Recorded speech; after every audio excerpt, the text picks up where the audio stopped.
All right, guys, today we're looking at the early Americas, all kind of pre-European contact, and some of the kind of key civilizations that took place at this time.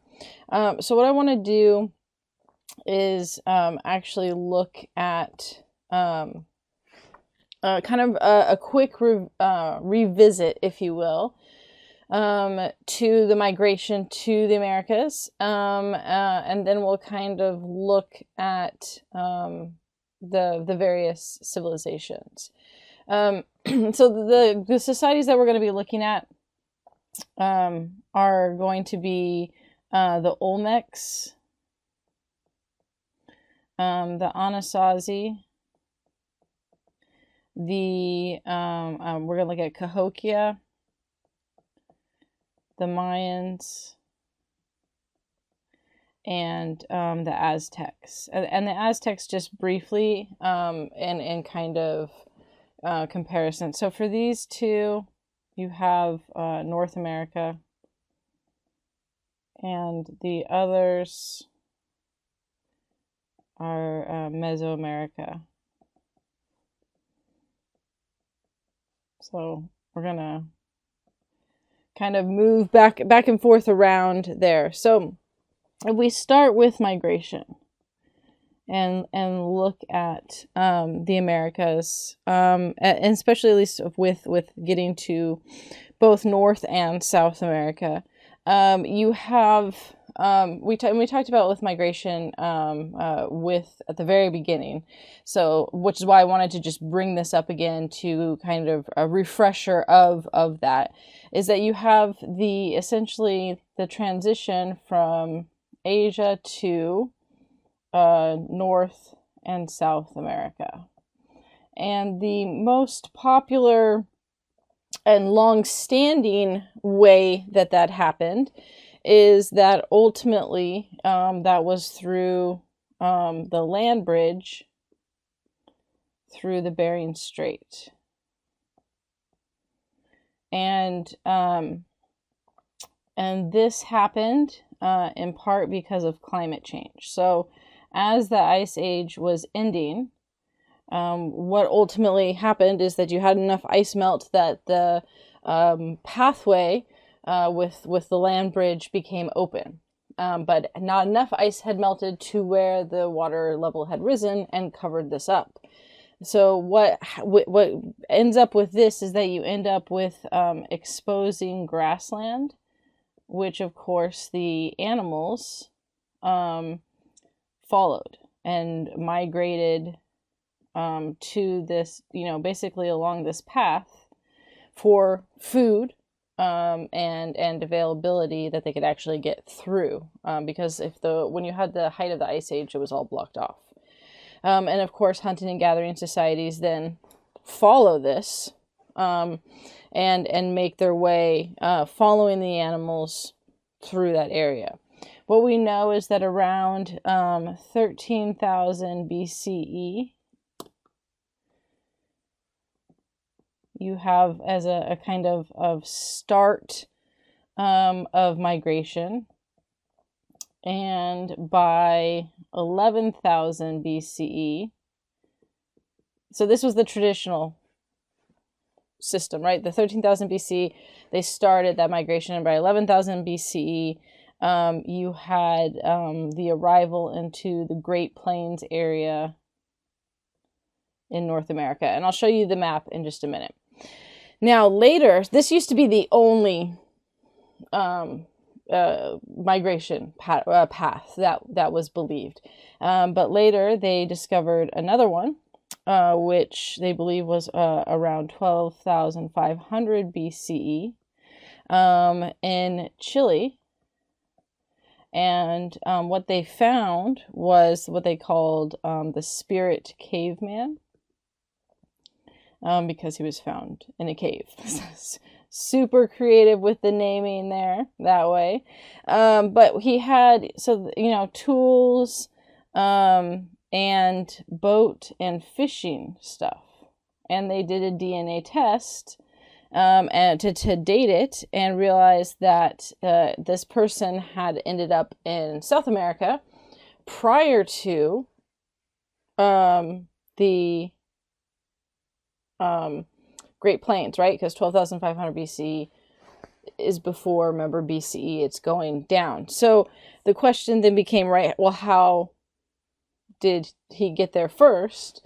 Because if you're looking at earlier start dates of when they started to migrate by walking, it's not like they just ran faster and somehow got there sooner. Well, they figured with it by boat that you essentially have coastal migration.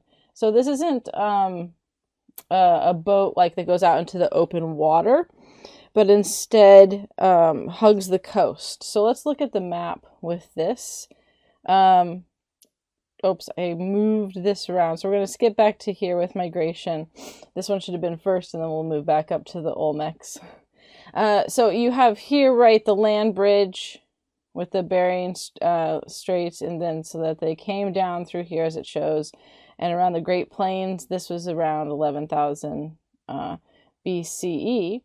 And it cut it off, but then ultimately, if you get down into, here, where in South America, this was the secondary route, where you see how the boat, so it would have been a smaller boat. It was not like, again, it was not an open ocean thing, but rather you stay on the, hug the coast, and you would just go in at various periods to stop. But this allows for faster travel, right? So just, of course, the continually evolving nature of pre-written history of figuring out how peoples migrated and their cultures and societies and structure. So that's that early migration, right? And we'll come back and talk about this became the Clovis culture, and we'll talk about them just before the Anasazi. But we're going to come down to, if we go back here, let's see, keep that for now. If we come back to the Olmecs here, we can see with Mesoamerica. We're going to look at the Olmecs first, and kind of talk about their society. So you have here is the Olmec heartland, right? And then the green is the Mayan, and the yellow is the Aztec. So this is the Olmec. They're close, and this is important, I think, when we kind of talk about, we don't have as much information with the Olmecs because if they had writing, nothing has survived. So of course, then it has to be based on archaeological evidence, whereas the Mayan and Aztec, we have lots of written documents about. But that all three of these cultures have a lot of similarities. And most likely, when the Olmec collapsed, there was dispersion of people who moved into different areas and influenced the Mayan culture. When the Mayan culture collapsed, it's difficult to believe that there weren't people who then migrated and helped influence the Aztec culture, because there are just too many similarities between these three cultures. Their religious beliefs, social structure, architectural developments with the temple pyramids, things like that showcase that. So the Olmecs clearly had some original influence as ancestors on cultural development with the Mayans and the Aztecs. And there's obviously there's deviations with each of these. So they are three unique civilizations, and they definitely have differences. We'll see with the Olmec. None of the other societies have the large Olmec heads, and a lot of their art is very, very different. But nonetheless, there is clearly a cultural influence in that. So let's yeah, it's very loud. Let me turn that down. Here, I think I usually have that off, so you're not hearing every time it wants to ding at me to let me know that whether I want to discard stuff. All right, so the Olmecs were first. And they were really the first large-scale civilization to arise in Mesoamerica. You have, some smaller societies and groups, but as far as the size and scale of this, and they established a river city Well, they came around 1200 BCE. So it wasn't quite a river city then, but that's fine. We'll put that there. 1200 BCE, and their society went to around 400 BCE. So around 1200, they were smaller and then began to grow and larger. And then around 400 BC is when they collapsed. The Olmecs were definitely they were religious, and there was a clear connection to gods. Now they, right, we don't have writing, so, their exact religious beliefs, we don't know. However, based on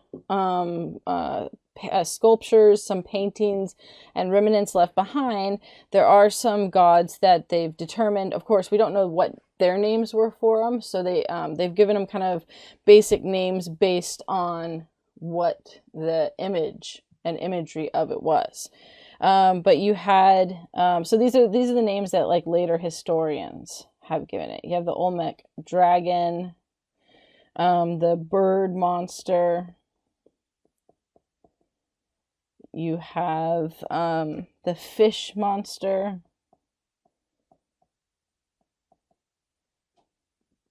The branded eye god.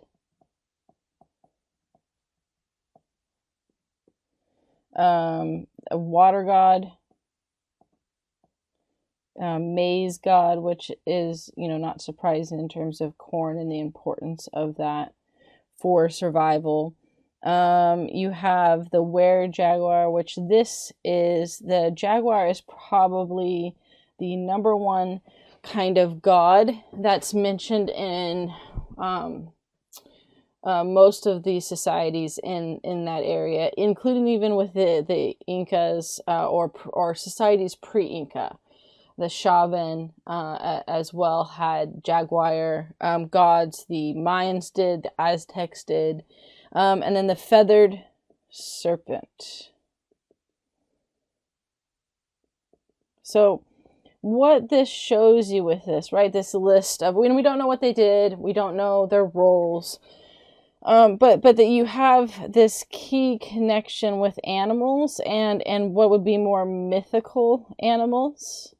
So there was this mix of real animals and mythical animals, and they tended to be featured in a lot of their art.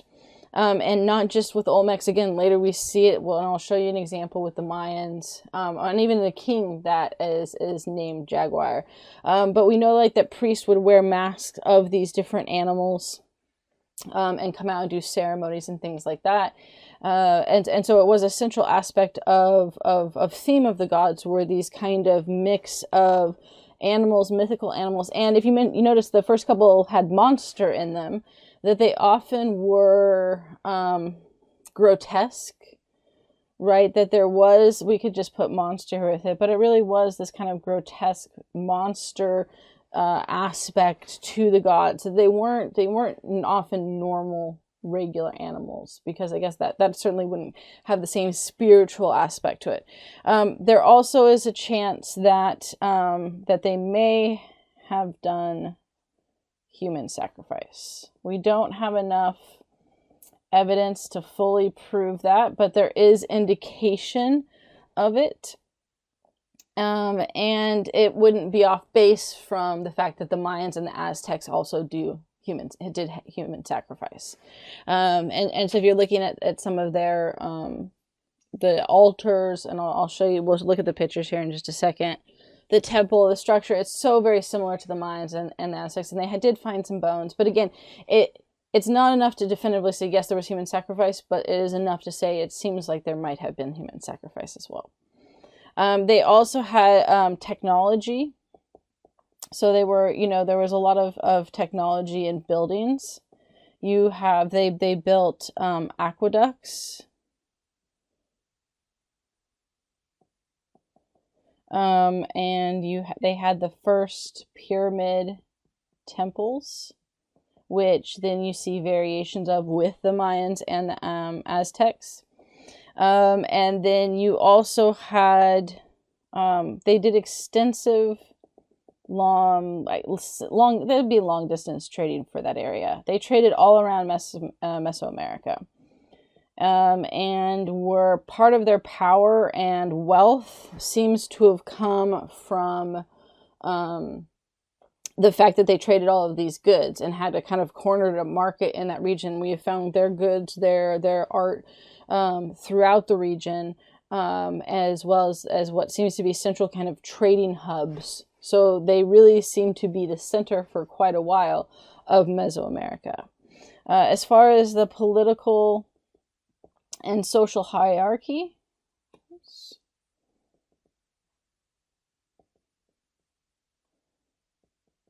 we know that the main, who they were ruled by was a family of ruler, or we could say king priests, basically king shamans. So you have that king priest structure, and this is where we get the Olmec Heads. The Olmec Heads were these massive stone sculptures. They're often called colossal. It also is definitely that sense of hierarchical scale. They often were weighed in the tons, multiple tons in weight. So these things were huge. And hierarchical scale, essentially, what that means is you have regular scale in art where like you size things, right? So you make something big or small or try to make it accurate in size. Hierarchical scale is where you make something significantly larger than everything else. We saw this in Egypt with the pharaohs. The pharaohs were always made massive except for Akhenaten. And they were always made massive because they were not only the pharaohs and the king, but they represented that connection to the gods and were semi-divine. Likewise, so when you have hierarchical scale, it tends to represent significant power. It's usually connected to religion and is meant to, of course, display significant importance. And so the connection to the idea of priest kings is that these heads definitely fit around that idea of importance. Now, the other reason for this is that the amount of effort and labor that went into not even just carving these, but getting them into location. What they know with this is that the nearest stone that they used and that size was at least 50 miles away, which is insane to think about for that time period, right? 50 miles away is significant now, and they didn't have cars to drive them, and you're moving these multi-ton stones to this region. And to create these heads. So clearly, not only does this showcase manpower, but the importance of those heads. And we know that they did it in a couple of ways. So, of course, one way was by boat, specifically with the rivers, through the river system. Here, well, let me put with the title for this. So, how did they move them? Right, so boats, or more kind of like barges with the rivers, would be this makes the most sense in terms of it's the easiest and the fastest. However, the location that the heads were found were not right next to the river, which means they still had to move them from the river to the location that then they were placed. And they did this with, essentially these kind of sledges and rollers.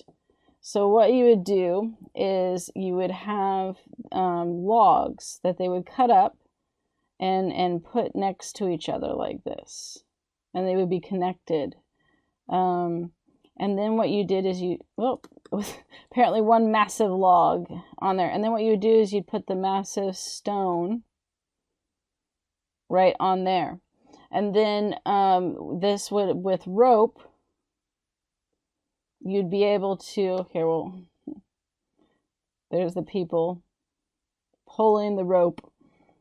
You would have people that would pull the rope, as well as sometimes people back here helping out as well, whether that was pushing or guiding it. And then that would, the logs would roll, right, moving it along the area, because you can't logistically just drag this thing that way. So it was this extremely elaborate system to make this work, which shows again the importance of these stone heads, but also again the importance of manpower, that you had, these rulers were powerful enough to command this much manpower to have these stone heads made. And the effort of bringing them from so far away, which is just crazy. So you have the family and kings of shamans, right, for that. Then you had merchants and traders, and then farmers. So this was kind of the social hierarchy of things. And then lastly, and then we'll look at the images here, decline. We don't know the exact reasons for their decline, which is actually a common trait with all these societies that we're looking at, is that at first glance, they kind of appear that they all just disappeared suddenly. And not necessarily without a trace, because they left stuff behind, but there wasn't like a clear-cut battle or war that defined their collapse. Instead, you see usually an overuse on resources, and occasionally conflict, and then a combination of climate change or disease. So one of the things that this one, I just want to point out with that we see over and over again, is that this goes against, we'll say, combats we'll call it Native American myth. And this, what this myth was, and this is in part because when you look at Europeans starting to come in, while the Spanish saw the Aztecs at their height, the rest of North America, like we're going to talk about the Anasazi and the Cahokia, they rose and fell before the Europeans got there. Likewise, the Mayans, the Olmecs, all rose and fell before Europeans ever set foot on the continent. And so what the Europeans saw in Native American tribes were smaller tribes that were semi-nomadic, hunting and gathering with supplemental farming, which meant that they moved around some, right? Semi-nomadic, you're not constantly moving around, but you do move around periodically. And that type of society, one, is smaller, because we've looked at this before.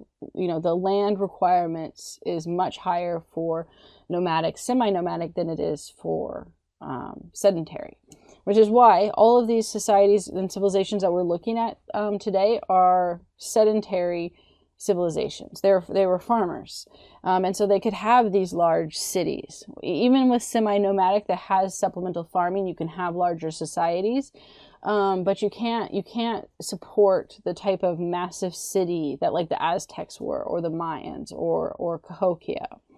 And consequently, then there became this kind of myth that developed in the idea that all Native Americans were not only spiritually connected to the land, but respected nature and that its use. And now, that is true. So I don't want this myth aspect to then say, well, no Native American tribes did that. They definitely did, but not all. And it really was connected to the fact of Native American tribes that the Europeans found in North America were semi-nomadic. They had to be respectful of the land. They had to be aware of their land use, because you rely on it to survive.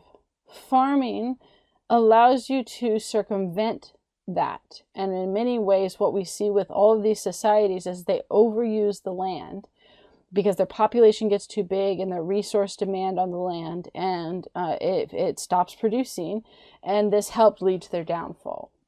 So the idea that they weren't sedentary, that they didn't have farming, that they didn't have massive cities, that they were all semi-nomadic or nomadic groups that worshipped the land and the plants and animals, is not exactly true because it discounts all of these societies that we're looking at here. So again, don't take away from it that that they never did, because they had to as semi-nomadic tribes. They had to be aware of the land use. They had to be respectful of where they lived, or you destroyed your livelihood, your survival. But there were these other societies that, when they shifted to sedentary life and farming, created cities, overused the land, were large and permanent. So that's just the point I want to make with that. So let's look at, before we move on to the Anasazi, we'll put that here. And then, but before we look at the Anasazi, let's look at the images for the Olmecs. Okay, so we already looked at the map here. Here's the Olmec Pyramid. So this design is definitely, this is reminiscent of like the Egyptian step pyramid, right? You have the different layers going up. But this kind of characteristic of this long row of steps we'll see again in the Mayans and the Aztecs. These were temple pyramids, so I put pyramid, but it was very much connected to the temples.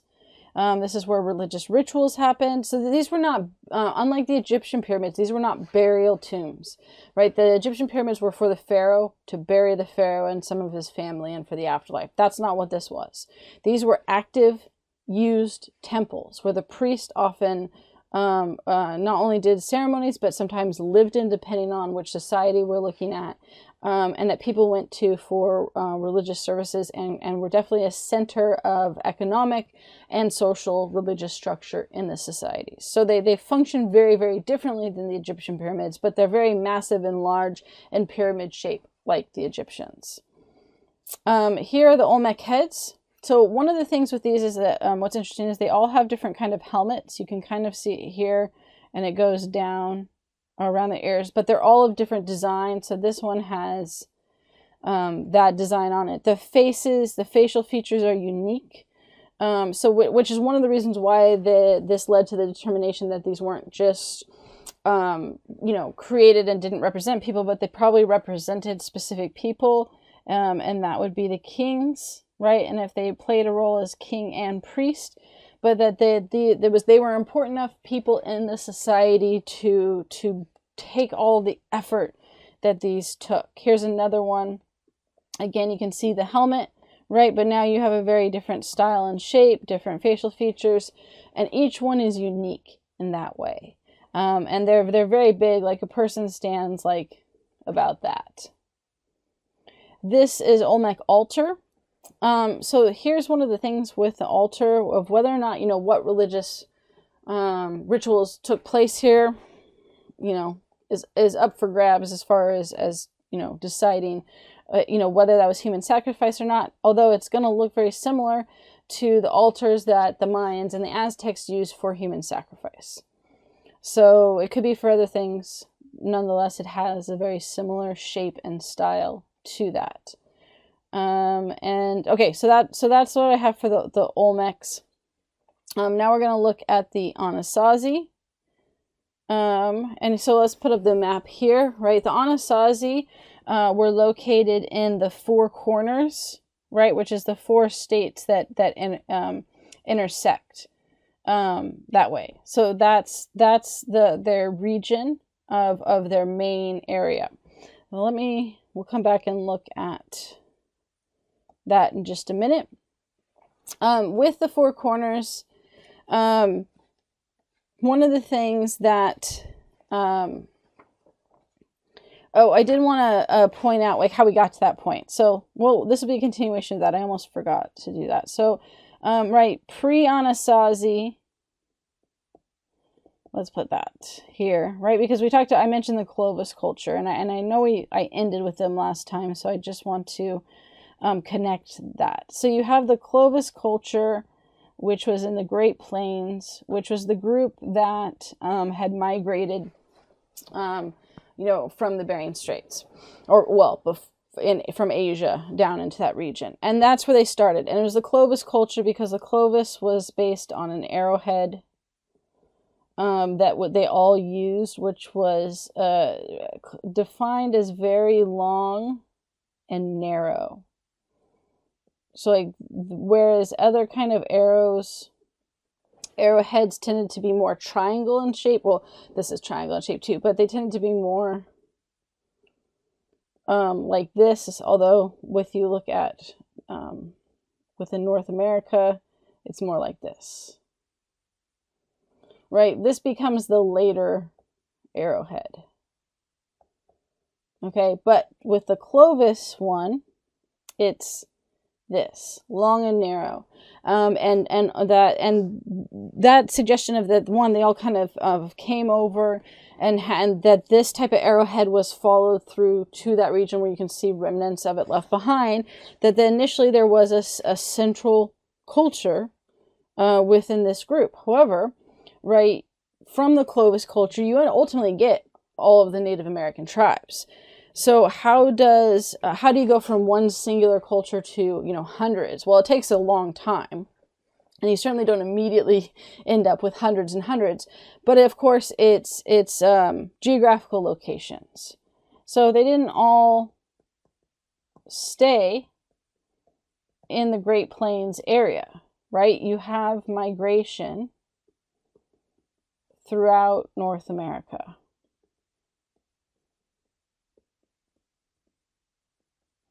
And then this leads to some central locations, geographical locations that ultimately shape cultural structures, right? So you have the East Coast, which you have then, of course, is going to be coastal,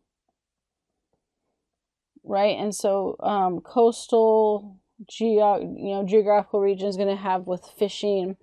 You're going to have an emphasis on fishing as a major trade and food resource, the type of hunting and gathering, what you're looking for, the clothing, all that stuff, right? They tended to be semi-nomadic, but you still have a good amount of food within that region, right? And then you have the eastern forest region. Which would be a variety of places, the western forest region too. This could be California. It could be any of the forest areas. So one of the things with this is that while they were semi-nomadic, you have lots of resources, food resources here. And the coastal has good resources as well. One of the things is it makes life easier. You can be more sedentary than other areas. If you're looking for the next, for example, of where that's different, you have like the northern, like really northern regions. Think Canada and up there where you have the cold and snow, right? That means you're going to have to be more nomadic. It's going to be colder, which of course then your clothing and survival is going to have to be smaller tribes versus in the forest or coastal regions. And then of course you have desert regions, which is where the Anasazi were coming from. Of course, this is hard for survival and food resources. This means you're going to have to be nomadic at first. We're going to look at how they become not nomadic, but it's one of the reasons they don't last is because it's the water, of course, is hard to find. And if water is hard to find, then animals and plants and everything else is hard to find. And then you could put the other region of movement would be into Mexico and Mesoamerica, which eventually is going to lead to the first farming communities with maize as one of the central types of food that is farmed. Okay, so right, you start breaking up into these geographical regions, and then the people split from there. And as they split and divide, as the population grows, you get more and more unique, distinctive tribes with different cultural, religious, political, social, structural values, which eventually gets you to all of the different tribes that existed in North America. Okay, so from that, right, that gets us to the Anasazi. Right, and the Anasazi then were located in the Four Corners as their main region of where they lived. So that's going to be New Mexico, Arizona, Utah, and Colorado.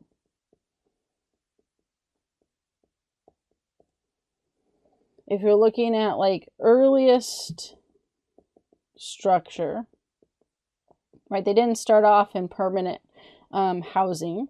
They were semi-nomadic. Were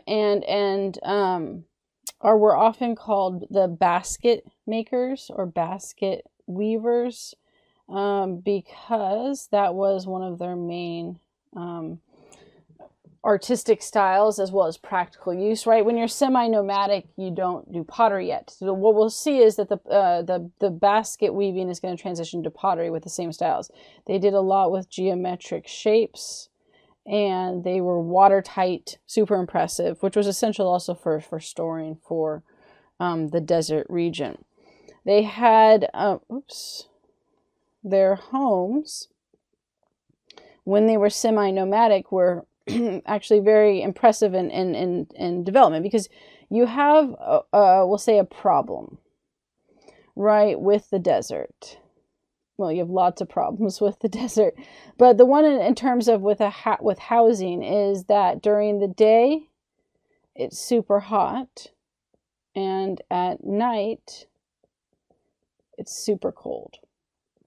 So how do you create a home that allows you to mitigate both of those factors? So what they did is they actually, we'll put it here, they dug circular pits into the ground. And this is smart because what it allows you to do is utilize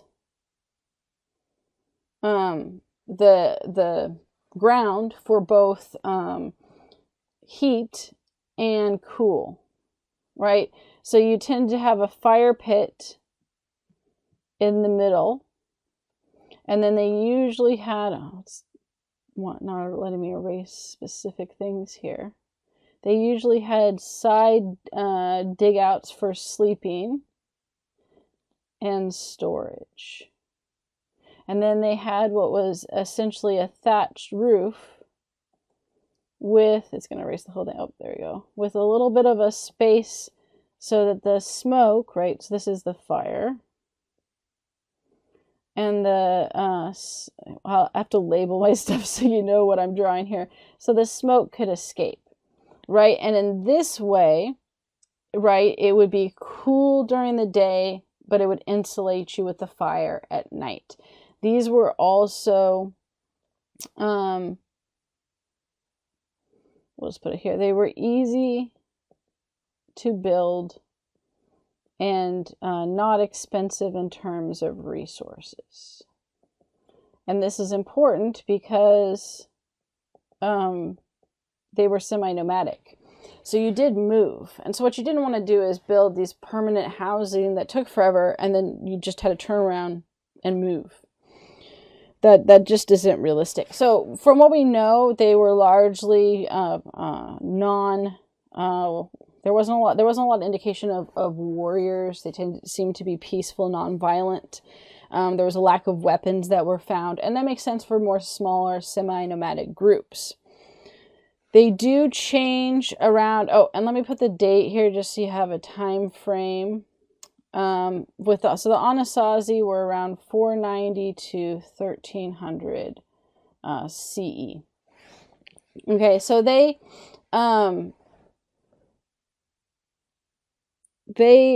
transitioned to larger permanent settlements around 700 CE. The Spanish eventually called them the Pueblo people when they arrived. And so that stuck, but they still technically were Anasazi. But sometimes to distinguish between the two, you call them the Anasazi when they were semi-nomadic, and the Pueblo when they shift to permanent. Now, they ended up creating completely new building techniques, which were super impressive because of just the technological know-how to be able to do this is amazing. So what they did with the new techniques is that they made houses. Well, one, they built them into cliffs, into a mountain or cliff. And we'll look at that in just a second. It was made by mud brick. So you have now obviously a clearly sedentary and farming community with this shift, because there's no way to support this size without that. And one of the things, if you built them into the cliffs, and we'll see, there's clearly a reason for doing that, because it's very difficult to do. They made them there was a huge emphasis on defense. One, of course, that you're surrounded by rock face, so it's hard to attack. They also had different, we'll say, heights with ladders. So kind of like Cahokia, you pull up the ladders at night, and it's harder to get, even if you get into one area, it's harder to get to all of the different regions. We also know that, put it here, that there was more warfare, which makes sense because now you're fighting for precious resources. If you aren't moving, if you aren't, transitioning to different locations, and you have to have this in the desert regions of having enough resources to farm, your area is going to be desirable. And the other thing is they weren't one singular city, right? So the Olmecs had a central city. We'll see the Aztecs do as well. Cahokia also. The Mayans and the Anasazi did not. They had multiple cities. So it was this kind of multi-city community. Nonetheless, that you had other outside forces and potentially individual communities that fought each other for resources. So you have weapons, you have clear evidence of warfare. We found mass graves that with people that clearly died. People died from battle wounds. So there was clearly enough fighting to build mass graves, and that their whole society is built around this need to defend. Now, ultimately, the problem, where are we at? Here we go. 5 here. Collapse or decline. I did decline for the other one. So the problem with the issues that they're going to have right off the bat is resources. You're right. You're in a desert culture region. There's going to be land's more valuable, water's more valuable. And then you have a population increase, which puts a strain on those resources. And what we believe was also some climate change where there was less water. Right? And all of this is then going to lead to increased warfare for those resources. And so a combination of these things most likely led to their collapse, where then people eventually split up, like every single one of these that we're talking about, into smaller semi-nomadic communities when it was all over. All right, let's look at the images for this one. Here, this is in their larger permanent homes that I'm going to show in just a second. However, it is a good example of what the homes that I described where they dug underground. Now, they wouldn't have as much brick as they do here. That mud brick is definitely a sign of like later housing, but they kept the same structure. So they had these along with the larger homes that they built. So you can see the whole, right? What's missing, of course, is the thatched roof, because that's easily biodegradable and isn't going to last over time. You have the central fire pit, and then you have these recesses where you could store stuff. You could sleep here or in here, and then you had storage areas as well. And because then it's underground, it both cools and heats.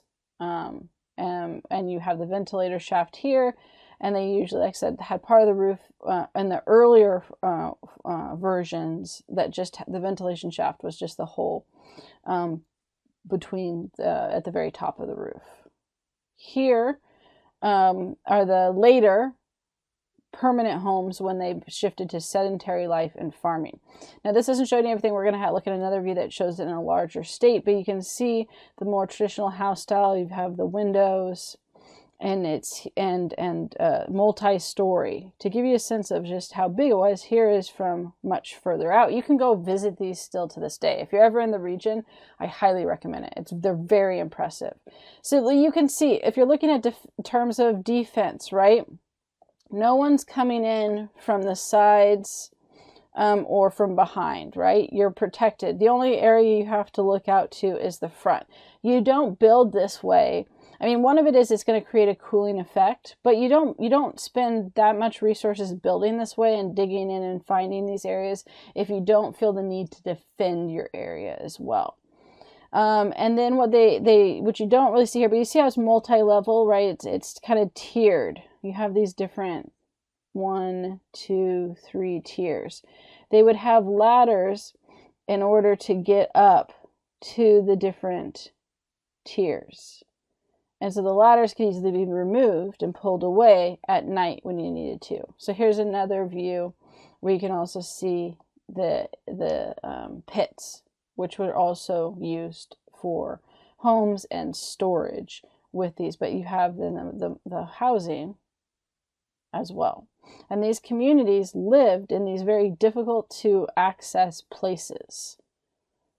But of course, ultimately, the problem is still going to be resources.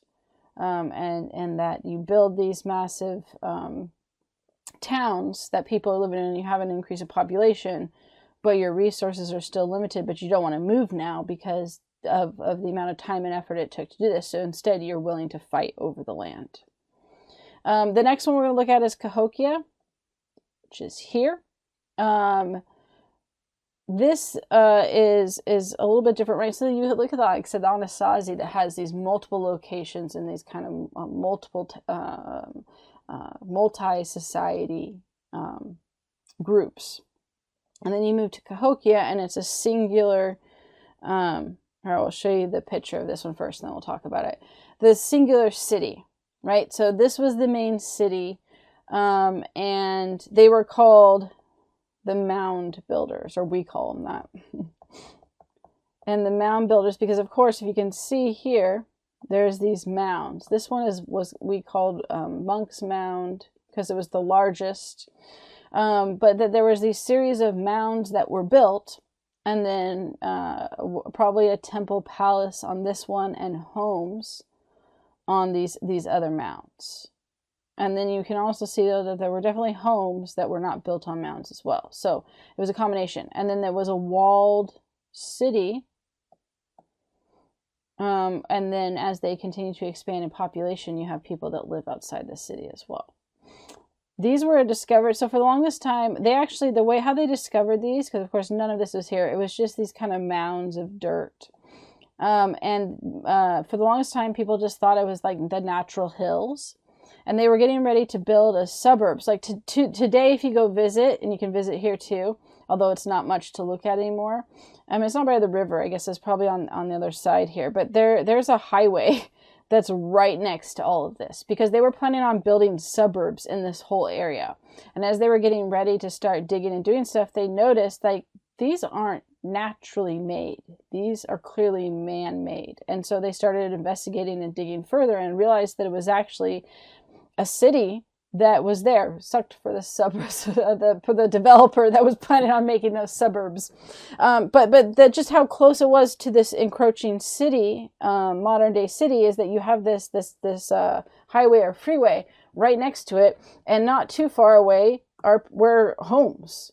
And that this was kind of the next stage of where they were planning on building homes.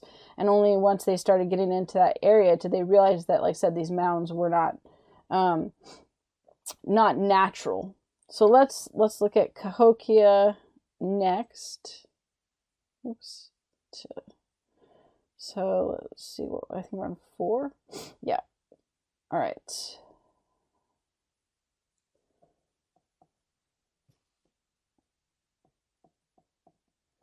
So Cahokia, or the mound builders. Oops, A here. They were around 700 to 1400 BC. And at the height of their society, they took up 6 square miles and had somewhere between 20,000 to 60,000 people, which is kind of a large range. But there's just a lot of discussion and argument about how many people actually lived. It was still a decent sized city, right? This is definitely an urban center, especially for that time. You think it rivaled European cities in size. So it's not insignificant. The Aztecs are going to be much larger, but this isn't insignificant. Obviously, the biggest kind of we'll say the one single city, and looking at the characteristics. So the mounds initially were within the city walls, and then they expanded out and added more as the population increased. But the way that they built these mounds was just impressive in of itself. They had baskets that kind of had straps that they wore like a backpack, essentially, because you had to carry it with you. And what they did is they walked a ways away from where they were building, and they would fill up the baskets with dirt. And then they would bring it back, and then dump it to make the mounds. But this requires a massive amount of dirt, because you have to pack it tight enough that how crappy would it be to be like, oh, I built my mound, and then you build your house on it, and then you have like a landslide and it collapses. These things had to be sturdy. So it took a ton of dirt to do this. Just massive effort, which is why there's only a small number of mounds. And we'll talk about that in just a minute of how they functioned. Not everyone could afford to have a mound built. It definitely was a social status aspect of the society, because the amount of effort to build any of them. The monk's mound is the largest, but the other ones were still, nothing to feel ashamed about. They all took a lot of effort. The monk's mound was probably a collective effort, and the smaller ones, which were individual for individual families, were probably then done and paid for by those families, whereas the community probably had to work together to build monk's mound. So in terms of how many there were, there were around, at least what they could determine, 120 mounds of various sizes. 68 are preserved today.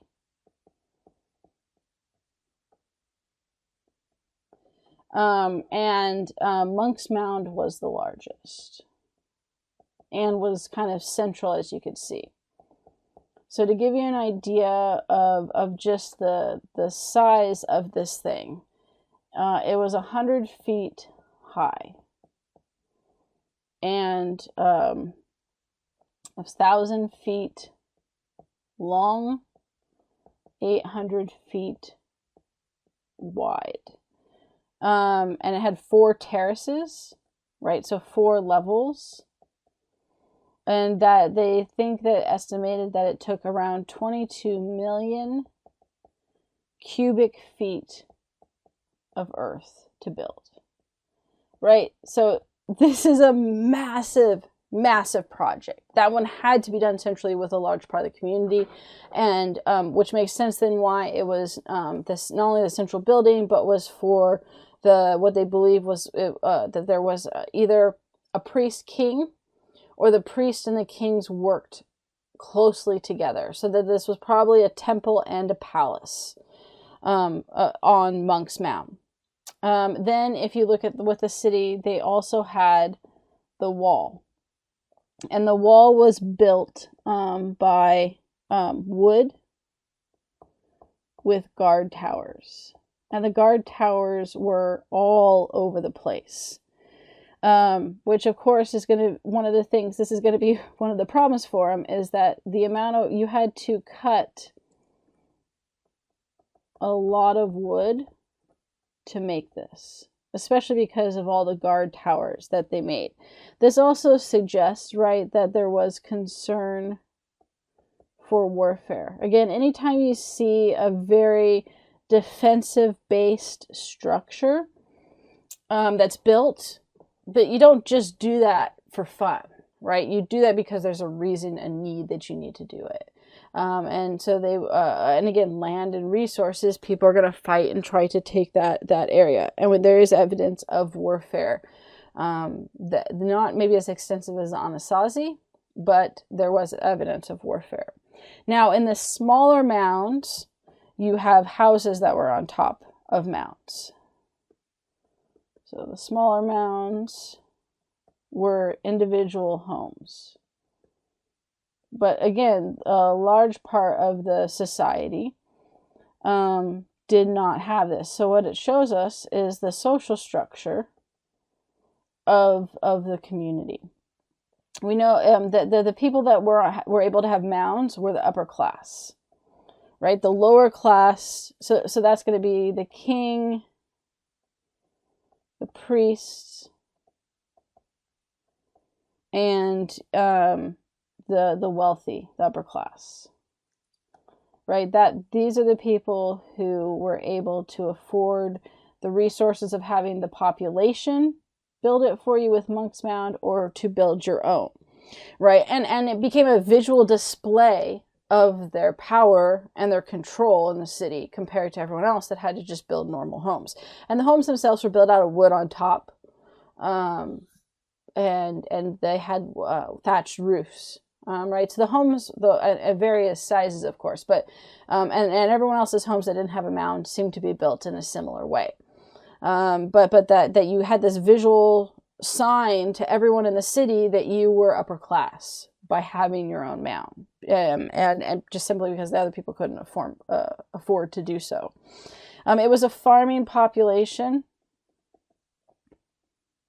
as all were, right? With sedentary life, it has to be. And these were largely done, well, they all were done, they had to be, because the city was based on the marketplaces and homes, and the temple. So this was, oops, I ended up clicking outside of that. This was outside of the city. There is evidence that they had to move the farms as the population grew, right? Because you build the farms close to the city as possible, so that you have access to the water and resources, and of course don't have to walk as far. But as the population grew, they had to have people's homes built near the city, so if there was an attack, you could go into the city quickly. So there's evidence that they had to move the farms as time grew. This did lead to overuse of the land. And most likely as land got used up, they shifted that to homes. And then you build on the useless land, right? But the problem with this, of course, is that the farms are harder to get to and not as fertile land as what they first used. So if we're looking at, oops, I kept going on the mounds, but that's okay. We'll put D here for decline. If we're looking at how did they end up declining, we know a little bit more about them. One is definitely overuse of the land, right? The farming, both in taking away the nutrients and resources and just the good quality land for farming, but also the fact that they had to keep moving further and further away meant that it took longer to get to the farms. It took longer to get the resources. The other thing that they totally did is that they stripped the forest that was close, that was nearby, and for their wall, right? I mentioned the towers and the wall. It took up a lot of wood resources and their homes too. So the problem with this is that this ended up flooding the city because the river was nearby and the forest had actually provided a natural flood barrier. So when the rivers flooded, it flooded a little bit into the forest, but the trees in the forest absorbed that extra flooding. When the forest was stripped away, and then the rivers flooded, there was nowhere for it to go but into the city. So they essentially flooded themselves out of their city, and then some warfare. But we do not think warfare was the main cause. It was definitely overuse of the land and flooding themselves.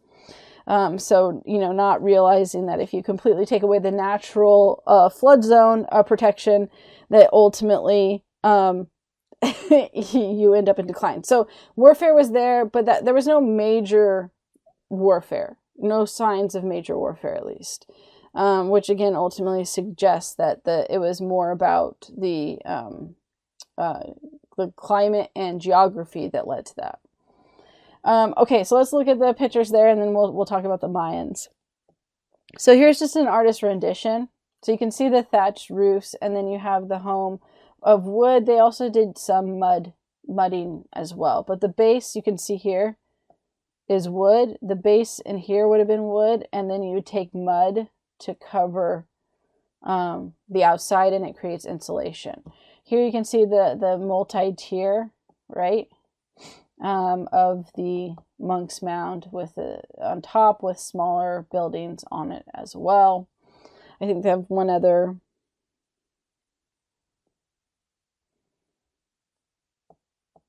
There you go.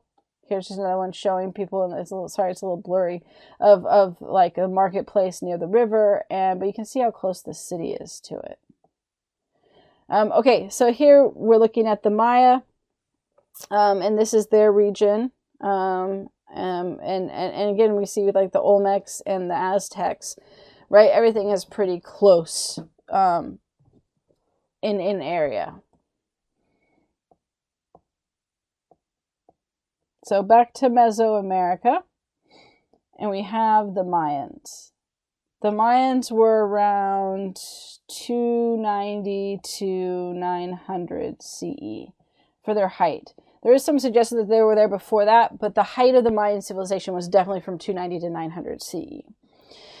So the Mayans, the kind of their style of urban society was a little bit different in structure. So let's look at cities first. Right, one, there were multiple cities, right? So it wasn't a singular city like we just looked at with Cahokia.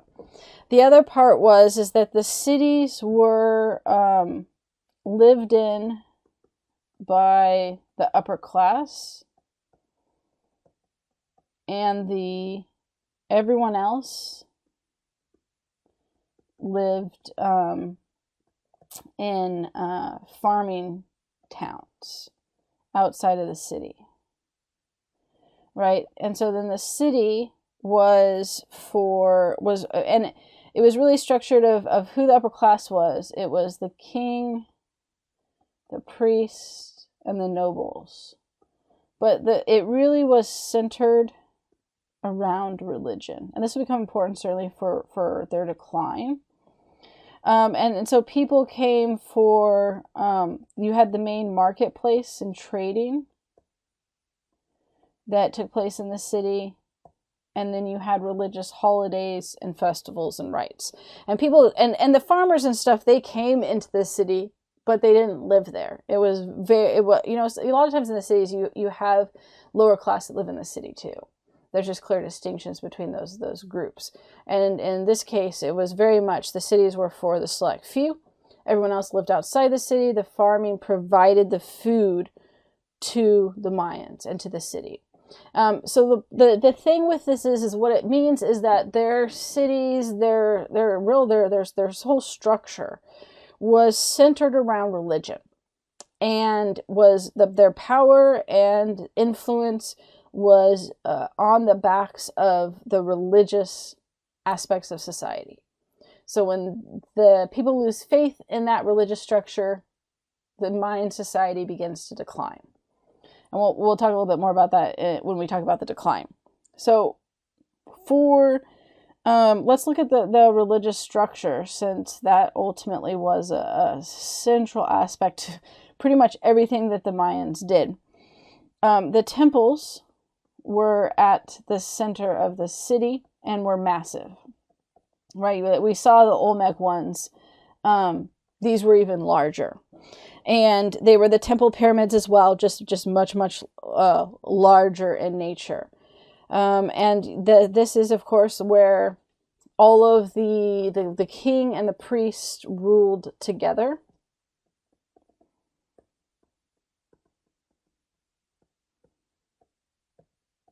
And it was centered on the idea that they provided, through the gods, prosperity. One of the key aspects of this was blood sacrifice. So, and all of their mythology, you have their main religious text and their main mythology is called Popol Vuh. And it's a book you can get and read today, although it's difficult to read, in part because of just how they wrote in the syntax and then translation. It definitely took me several reads through to understand what's going on in these scenes. But Popol Vuh explains. So one, we know they had writing. What's funny with this, and I'll show you some images of their writing. So just a side note with this, their writing is amazing. It is probably the prettiest, most artistic writing out of all the societies we've looked at thus far. So much so that when archaeologists first discovered the Mayans, they didn't think it was writing. And they were convinced that the society was a peaceful, loving society. And only later were like, oh, there's human sacrifice and warriors. I guess not quite so as peaceful as we thought. Sorry. And so we eventually obviously figured out it was writing and were able to translate it. So the benefit is we have a much larger wealth of information for the Mayans than some of these other societies where either the writing no longer exists or there's just no evidence of it. Popol Vuh is like kind of the story of their gods and their creation story, and also explains like why there's blood sacrifice, which of course translates also into human sacrifice. Although we're going to look at that they didn't just do human sacrifice. Popol Vuh then is about one of the key story that explains the human sacrifice is actually the story of these twins. And these twins, their family ends up, the gods of death end up killing their family. And so they're out for revenge. And so they go to the underworld to find these gods. And they perfected all these tricks along the way. And so they show up as entertainers to the gods, essentially. This is before humans are created. And they kill each other, dismember each other, and then reanimate themselves. And the gods of death are so impressed that after they okay, do it on this person or do it on this thing, and so they do. They're like, oh, okay, great. So they had the gods didn't immediately say, do it on me. They had him say, do it on this poor sucker. And when that person came back to life, then they said, oh, okay, do it on me, which is what the twins, these trickster twins were wanting, because once the gods told them to do it on them, they did, but they didn't bring them back to life. And so then this connects to the idea of blood spilled and blood sacrifice and human sacrifice, and that the gods demanded that. And if you gave blood sacrifice in a variety of ways, again, for the Mayans, it's not just by human sacrifice, but if you gave blood sacrifice, then the gods were appeased and it would ensure prosperity and fertility of the land. So what the most common method that they did was actually called bloodletting. And bloodletting was a non-lethal blood sacrifice. And this was with a thorned rope. And it was largely the king, queen, and priest's responsibility. So the average Mayan was not usually doing bloodletting. There was suggestion that they could have done on some personal connections, but it was largely for the king, queen, and priests. And this was done anytime there were major events or issues. For example, the image I'm going to show you is the queen is actually pregnant, and she's going to give birth in a while to their son, and so she does a blood sacrifice for the success of the pregnancy and birth. But it was also before battle. It was also if there was a drought, right? That was what the priests and the kings were there for. And that's why they kind of got the honor in the city, is because they kept the Mayan society together, supposedly based on appeasing the gods. You took the thorned rope and you either put it through your tongue or your genitals, right? Which were two very sensitive spots. So it was meant to be painful. I mean, just a thorn rope in general sounds painful, but they literally picked the two spots that have a lot of nerves, your tongue and your genitals. And they didn't do both. You usually did one or the other. And you pulled the thorned rope through your tongue. And this was not a short little thorned rope. It was significant. So there was pain involved in this, but it prevented them from sacrificing people. Now, that doesn't mean they didn't sacrifice people. We'll just see, compared to the Aztecs, they didn't sacrifice people like the Aztecs did. It very much was centered around the religious beliefs, where we'll see the Aztecs went beyond that. So that was the main method. But you also did have human sacrifice. And human sacrifice functioned in the same way, in that it was a blood sacrifice. Usually they sacrificed war captives, and they did fight wars, they did fight battles as they tried to expand their territory. It rarely was Mayan citizens. Occasionally you had to, if their things got really bad. So bloodletting was like the number one way to go. If things got really bad, or you also went on a major battle and you had war captives, then you sacrificed people. But if you started having to sacrifice a lot, that meant things were bad. Like there was a drought or famine or disease. And so you bloodletting, it doesn't work. So you sacrifice some people. It still doesn't work. You sacrifice some more people, hoping that then the gods will be appeased with this. This was done from the temple. There was specifically an altar for it, and they removed your heart while alive. So it was a very gruesome process. The people would come watch. The person would be held down on the table. The priest would cut out the person's heart while they were still alive and pull it out of their chest. Very kind of brutal way. And supposedly you don't die right away, so you potentially see your heart in that priest's hand for a few seconds before it kicks into your system that your heart's not pumping blood and you die. So yeah, not a great way to go. And then we have kind of the other key thing that's important to mention besides, I talked about the writing. It was the calendar. Everyone kind of talks about the Mayan calendar. Them and the Aztecs were both very focused on this. Their Mayan calendar, it was multiple calendars. They had multiple calendars that were surprisingly accurate. we'll say very accurate. And they had a variety of astronomical data. So they picked out like lunar eclipses, solar eclipses. So what was it used for? One, farming. If you know the different seasons, if you know the different like when the sun's going to come up, if you know when there's going to be a solar eclipse. It was also used for religion. If you know when a solar or lunar eclipse is going to happen, then you can use that to say that it's the gods. But it also was for farming, and it was connected very much in general to religious beliefs and the gods. The whole thing of like what 2012, all right, the end of the world. The Mayan calendar didn't predict the end of the world. The calendar just went from when the Mayans, right at their height, all the way through 2012. That's what's so impressive about this. And there were very few inaccuracies.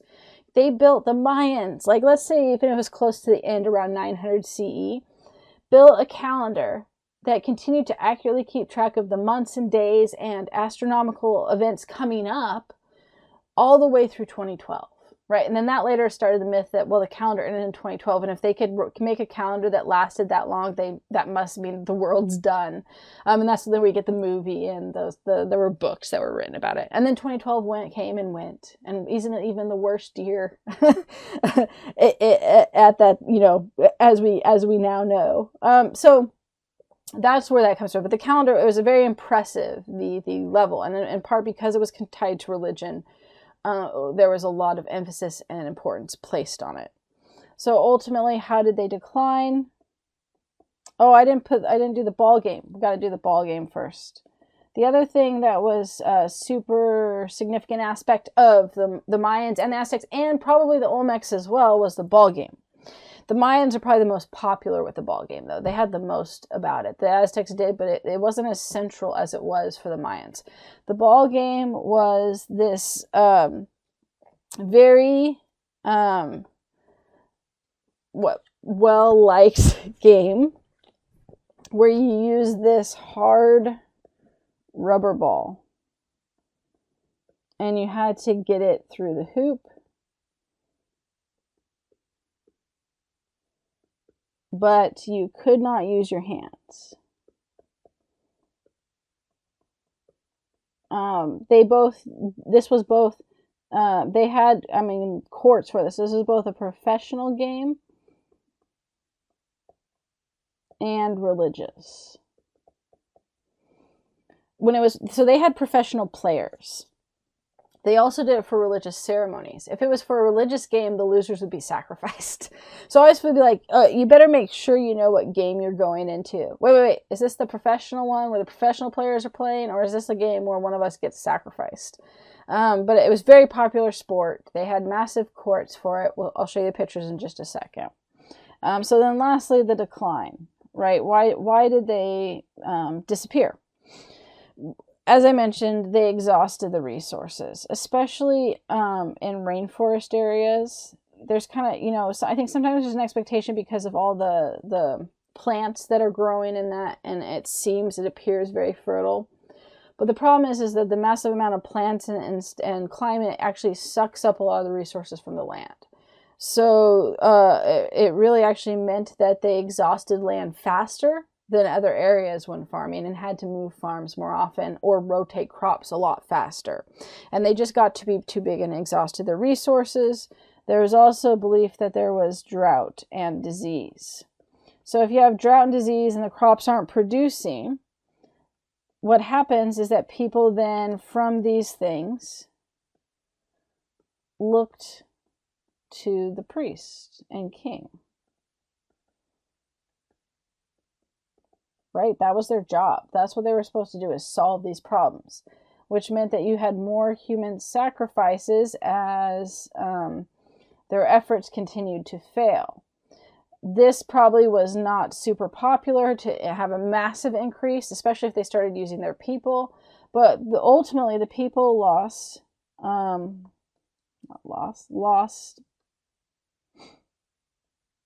you go. Faith in the religious leaders. Right, and the problem with this is that the whole city structure was based on the religious beliefs. Right, so if they lose faith in leaders, what's the function of the city anymore? The average people don't live there. And this led to people moving away. And as more and more people moved away, they couldn't provide the food for the people, and eventually the nobility moved away. So it was kind of just this slow collapse that took place. They weren't invaded or lost massive battles, but rather that the people lost the faith in the religious leaders. Somehow ended up with two things here. All right, so here's the Mayan temple.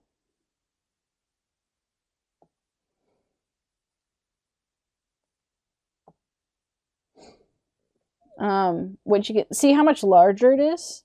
Like, look at the crazy steps within how steep this is, right? But you have, again, still that kind of step structure of the Olmecs, but in a much more massive scale. And then you can see there's an entrance here, entrance here. This area had rooms and other things in it. Okay, and then here is the Mayan bloodletting. So this is Lady Ox. This was the queen. And the king was Shield Jaguar. Again, if you're looking at like the animals and that kind of strong animals, Jaguar shows up over and over again. So the king is kind of performing the ceremony over, while the queen, here's the bull. You can see the rope. So it's going through her tongue. And you can see, if I erase this for a second, you can see the thorns on it. So she's pulling the thorned rope through her tongue, and the blood is collecting down in this bowl here for the sacrifice. And this is what they did more than human sacrifice, but they did do the human sacrifice as well. Here's the Mayan ball game. So this kind of is the drawing depiction of it. So you can see that the ball here was hard rubber. Like, it was, this game hurt.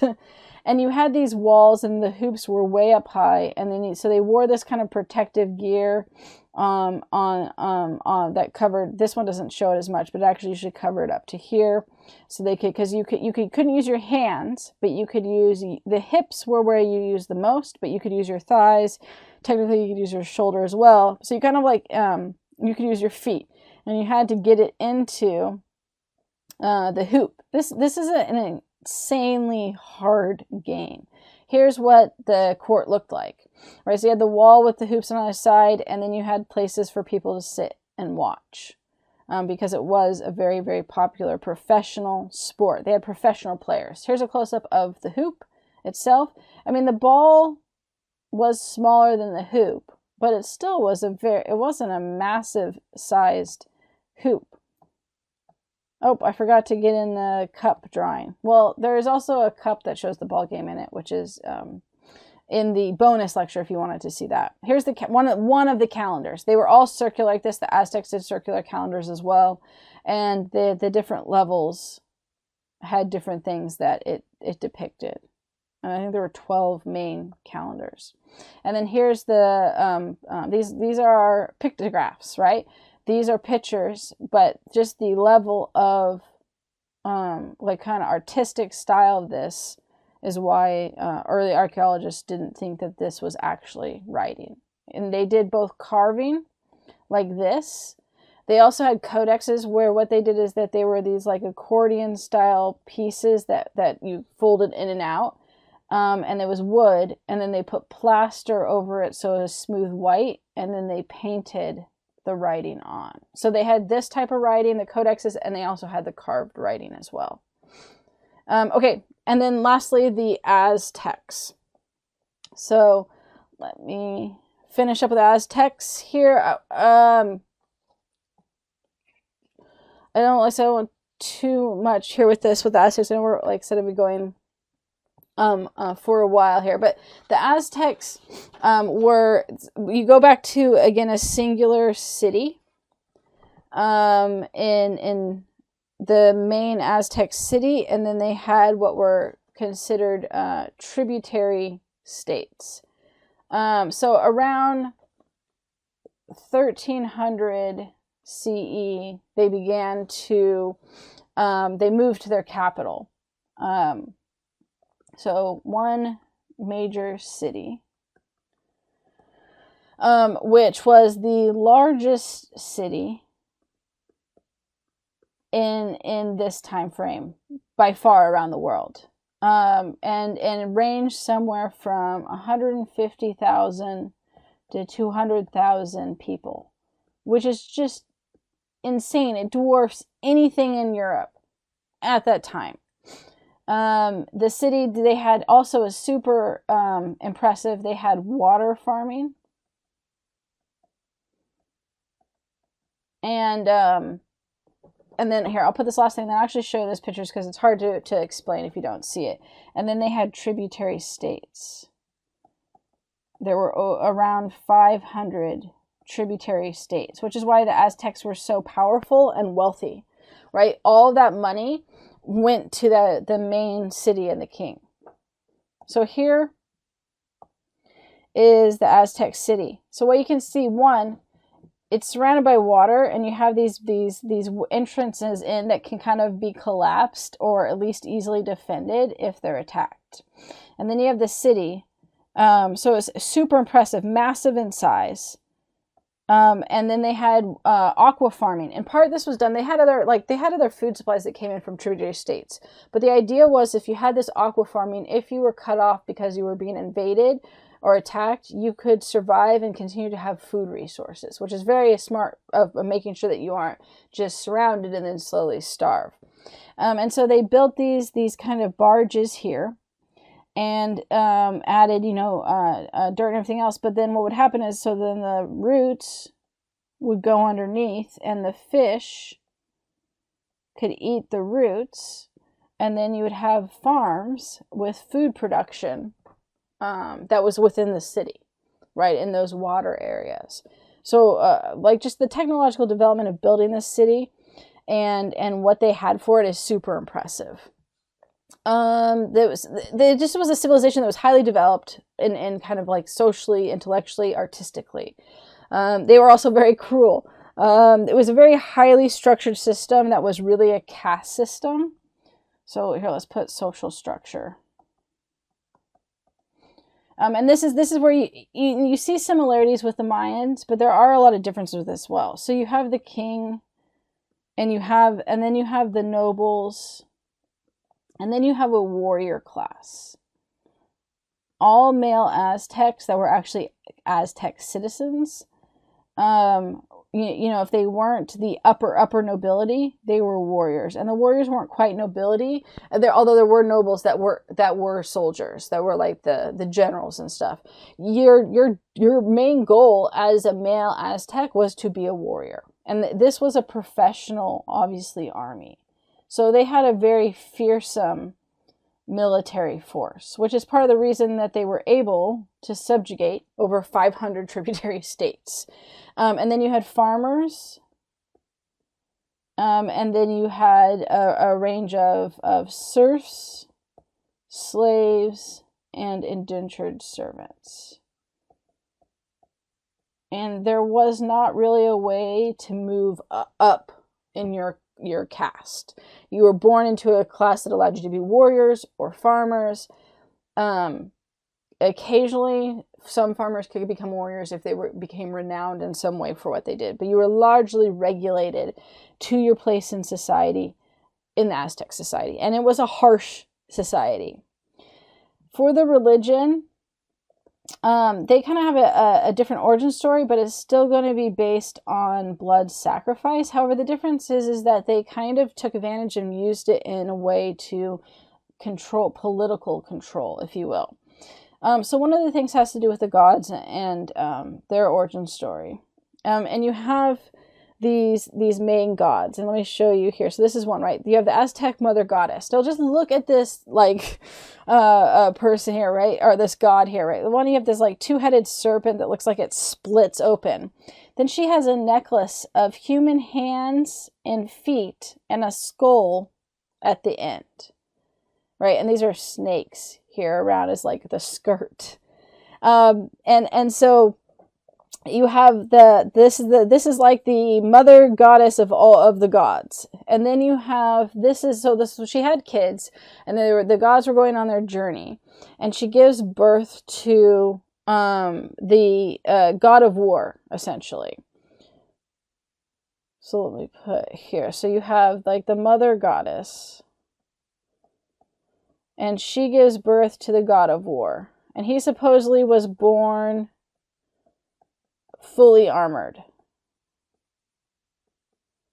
Well, his siblings did not like him